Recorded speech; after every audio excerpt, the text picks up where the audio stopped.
जमीन से 480 फीट ऊंचे 4500 साल पुराने इस पिरामिड के अंदर ऐसा क्या था जिसको सिर्फ देखने के लिए रिसर्चर्स ने एक रोबोटिक कैमरा पिरामिड के अंदर भेजा। एक जगह पर आकर रोबोटिक कैमरा रुक गया क्योंकि अब उसके सामने पत्थर का एक स्लैब था। रिसर्चर्स का मानना था कि इस स्लैब के पीछे जरूर कोई ऐसा राज छुपा है जो पिछले 4500 सालों से दफन है। ये राज इनको हर कीमत पर जानना था, इसलिए उन्होंने रोबोट के आगे एक ड्रिल मशीन लगाई जिसने उस पत्थर के स्लैब में बारीक छेद कर दिया।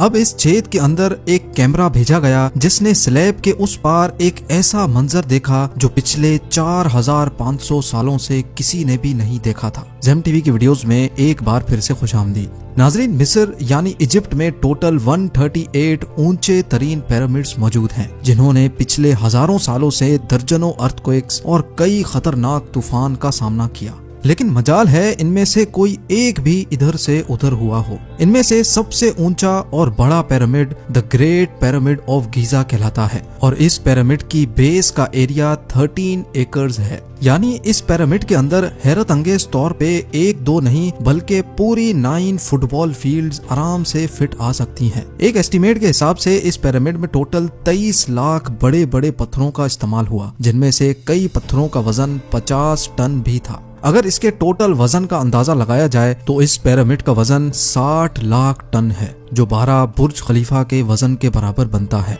लेकिन इतने ऊंचे और आलीशान पिरामिड्स बनाने का आखिर मकसद क्या था? हजारों साल पहले जब इंसान के पास कोई टूल्स भी मौजूद नहीं थे, तब इन पिरामिड्स की दीवारों को कैसे इंच बाय इंच लेवल किया गया? कैसे 50 टन वजनी पत्थरों को स्क्वायर शेप में काटकर बगैर क्रेन के ही 480 फीट ऊंचाई तक पहुंचाया गया? और इनको बनाने में ऐसे कौन से इंजीनियर्स का हाथ था जिन्होंने इन पिरामिड्स को अर्थक्वेक प्रूफ के साथ साथ इनकी तमाम साइड्स को एग्जैक्टली 51.5 डिग्री के एंगल पे सेट किया? ये सब आप जान सकेंगे आज की इस वीडियो में। तो आइए शुरू करते हैं।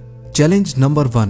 कई सदियों से मुख्तलिफ रिसर्च टीम्स इस पिरामिड की कंस्ट्रक्शन टेक्निक जानने के लिए सर जोड़कर बैठी थीं कि आखिर इस पिरामिड की हर side exactly north, south, east और वेस्ट पे बगैर कंपास के कैसे सेट की गई होंगी। कई एक्सपर्ट्स का मानना है कि उस टाइम के आर्किटेक्ट्स ने सबसे पहले ऐसी जमीन तलाश की होगी जो लाखों टन वजनी पत्थरों का वजन झेल सके। उसके बाद पोलर स्टार्स यानी वो सितारे जिनकी मदद से अर्थ के पोल्स का पता पड़ता है, उनकी मदद से पिरामिड की हर साइड को मार्क किया गया। ना कोई कंपास और ना ही कोई ऑप्टिकल इंस्ट्रूमेंट, सिर्फ इस बेसिक टेक्निक से हजारों साल पहले इस पिरामिड की डायरेक्शन सेट की गई और वो भी 0 एरर्स के साथ। Challenge number 2। अगला चैलेंज था जमीन को लेवल करने का। जिस 13 एकड़ की जमीन पर इस पिरामिड को बनना था, उसका लेवल थोड़ा सा भी आउट होता तो 23 लाख पत्थरों के इस पहाड़ का खड़ा होना बिल्कुल भी मुमकिन नहीं था। अब इस जमीन को लेवल करने के लिए उस टाइम के इंजीनियर्स के पास ना ही लेजर लेवलर था और ना ही बबल लेवल। एक्सपर्ट्स का मानना है कि कंस्ट्रक्शन साइट की चारों साइड्स पर खड्डा करके उसमें पानी डाला गया होगा और फिर एक साइड के पानी के लेवल से दूसरे साइड के पानी के लेवल को मैच किया गया होगा। जो जमीन का हिस्सा पानी के लेवल से मैच नहीं कर रहा होगा, उसको छेनी और हथौड़ों की मदद से काट कर लेवल किया गया होगा। कई एक्सपर्ट्स का मानना है कि एंशिएंट इजिप्शियंस ने इस सिंपल टूल का भी इस्तेमाल किया, जिसकी दोनों साइड्स पे लकड़ियां और उसके ठीक सेंटर पे एक रस्सी से पत्थर बंधा हुआ है। अगर पत्थर जमीन से टच हो गया और उसकी रस्सी ठीक सेंटर लाइन पे आ रही होगी तो इसका मतलब है कि बीच की जमीन परफेक्टली लेवल्ड है। Challenge number 3। अब पिरामिड कंस्ट्रक्शन साइट पे डायरेक्शंस भी सेट थी, मार्किंग्स भी हो चुकी थी और जमीन का लेवल भी सेट था। अब बारी थी कंस्ट्रक्शन स्टार्ट करने की, जिसके लिए लाखों टन वजनी और बड़े पत्थर रिक्वायर्ड थे। लेकिन ये पत्थर काटने के लिए ना ही उनके पास ग्राइंडर थे और ना ही जैक हैमर्स। लेकिन फिर भी उन्होंने 50 टन वजनी पत्थर काटे भी और उनको स्क्वायर या रेक्टेंगल शेप भी दिया। लेकिन आखिर किसकी मदद से? जी हाँ, यही वो सिर्फ एक टूल था जिसकी मदद से पत्थरों को काटा गया। एक्सपर्ट्स का मानना है कि पिरामिड की कंस्ट्रक्शन पे इस्तेमाल होने वाली छेनी सिर्फ कॉपर से ही नहीं बनी थी, क्योंकि उनको भी ये बात मालूम थी कि कॉपर नरम होता है और पत्थर नहीं काट सकता।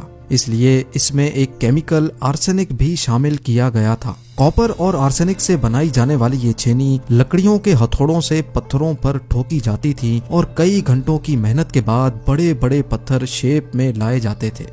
Challenge number 4। अब चूंकि ये खास किस्म का पत्थर जिसको आज लाइम स्टोन कहा जाता है, उसकी कटाई पिरामिड कंस्ट्रक्शन साइट गीजा से 250 किलोमीटर दूर टोरा के शहर में हो रही थी। अब मसला था ये पत्थर गीजा तक ट्रांसपोर्ट करने का। हर एक पत्थर 50 टन यानी 50,000 केजी के बराबर था, जो तकरीबन 3 पैसेंजर बस के वजन के बराबर बनता है। और ऐसे 23 लाख पत्थर सिर्फ एक पिरामिड में इस्तेमाल होना थे। इतना ज्यादा वजन ट्रांसपोर्ट करने के लिए ना ही उस दौर में कोई जानवर काम आ सकता था और ना ही उनके पास ट्रक्स मौजूद थे। हत्ता कि अगर आजकल के जदीद दौर में भी ये काम करना पड़े तो ट्रांसपोर्ट कंपनीज को अच्छा खासा टफ टाइम आएगा। हैरत अंगेज तौर पे ये काम वर्कर्स और कश्तियों की मदद से किया गया। जी हाँ, टोरा और गीजा के दरमियान मौजूद रिवर का फायदा उठाया गया और बड़ी बड़ी कश्तियों में पत्थर लाद कर पिरामिड साइट पर पहुंचाए गए। एक्सपर्ट्स का मानना है कि ये काम इतना आसान नहीं था। शिप्स में इतने बड़े पत्थर की लोडिंग और अनलोडिंग में कम से कम भी 500 मजदूरों की आर्मी एक ही वक्त में लगाई गई होगी। Challenge number 5। जो एक्सपर्ट्स की टीम्स पिरामिड की कंस्ट्रक्शन पर रिसर्च कर रही थी, उनको अब अपने कई सवालों के जवाब मिल चुके थे, लेकिन एक बात उनको हर वक्त सता रही थी कि लाइमस्टोन कट भी गए, ट्रांसपोर्ट भी हो गए और कंस्ट्रक्शन के दौरान एक के ऊपर एक लगना भी शुरू हो गए। मसला ये था कि पत्थर इतनी ऊंचाई तक आखिर पहुंचाए कैसे गए होंगे। कई एक्सपर्ट्स का मानना है कि पिरामिड की कंस्ट्रक्शन से पहले ही ये प्लान कर लिया गया था। या तो ये स्पाइरल ट्रैक के जरिए ऊपर गए होंगे या फिर जिग जैग तरीके से, लेकिन ये बात तो तय है कि 50,000 केजी के पत्थर ऊपर मजदूरों की आर्मी की मदद से ही खींच कर गए होंगे। Challenge number 6। बात सिर्फ लाखों मजदूरों छेनी हथौड़े से लाइमस्टोन काटने और इतने बड़े पत्थरों को ट्रांसपोर्ट करने की ही नहीं थी। इस पिरामिड के अंदर कंपार्टमेंट्स, उनके अंदर जाने का रास्ता और कई छोटी छोटी सुरंगें भी बनाई गई थी। बाकी सब चीजें तो ठीक थी, लेकिन एक चीज एक्सपर्ट्स को हैरान कर गई और वो ये थी कि अंदर के कंपार्टमेंट्स में जो पत्थर इस्तेमाल हुआ था वो लाइमस्टोन नहीं बल्कि ग्रेनाइट था। जी हाँ, ग्रेनाइट एक ऐसा पत्थर है जो डायमंड के बाद दुनिया का सबसे सख्त तरीन स्टोन माना जाता है। आजकल के मॉडर्न दौर में भी ग्रेनाइट बड़े बड़े ग्राइंडर्स की मदद के सिवा काटा ही नहीं जा सकता।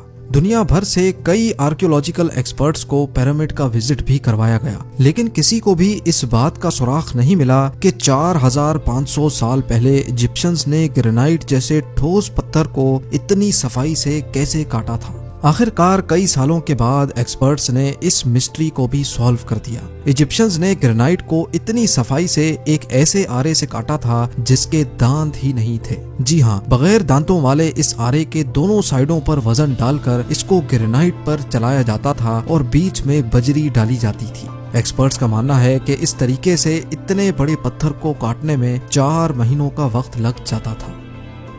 आखिरकार पिरामिड्स बनाने का मकसद क्या था?